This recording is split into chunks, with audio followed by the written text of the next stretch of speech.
سلام آقا، اومدیم یه ویدیو بذاریم. در مورد چیه این ویدیو؟ استاد برای ماینکرافت میخوایم ببینیم چجوری از استاد برای ماینکرافت مثلا کاراکتر بذاریم داخل ماینکرافت. مثلا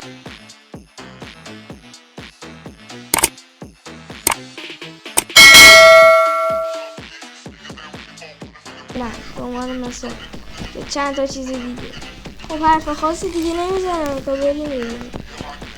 خب الان منتظریم تا لود بشه. چقدر دیر میاد. خب اومد.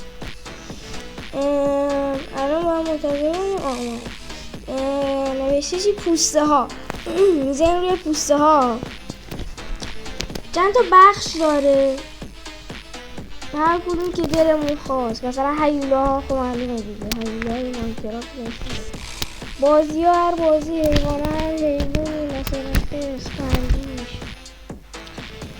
استتار و اینا. استتار هم داره، میتونیم استتار کنیم. مثلا انیمه، الان میزنیم روی انیمه، میزنیم روی ناروتو. مثلا من میزنیم روی ناروتو، منتظر میتونیم. خب میزنیم روی باز کردن در هر نمایش نوشته. بعد الان میزنیم روی نصب پوسته. میزنیم روی ماینکرافت.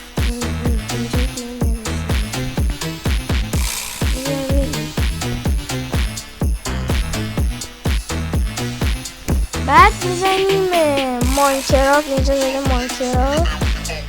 بابا بزنیم همیشه که همیشه فقط همین ماینکرافت در باشه.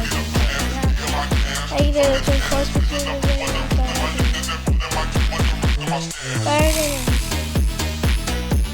الان منتظریم تا ماینکرافت باز بشه برامون.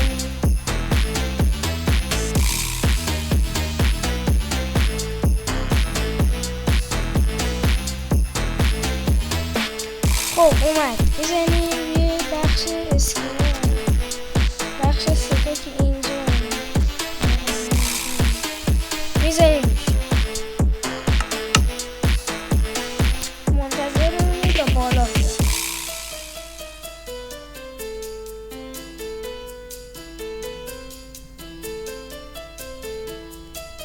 خیلی هم دیر میاد بالا. چقدر دیر میاد.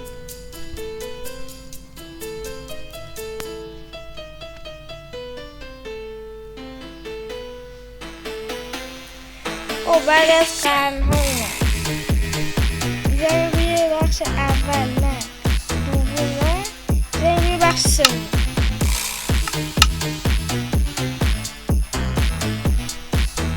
اینجا این پایین همین میزنیم روی اوکی. الان این واسه ما که اومد دیگه اوکی. الان این اوکی، این اومد روی بازی. همین راحتی. لایک، کامنت و سابسکرایب هم یادتون نره. این حرف خاصی دیگه نمیزنم تا ویدیو بعد.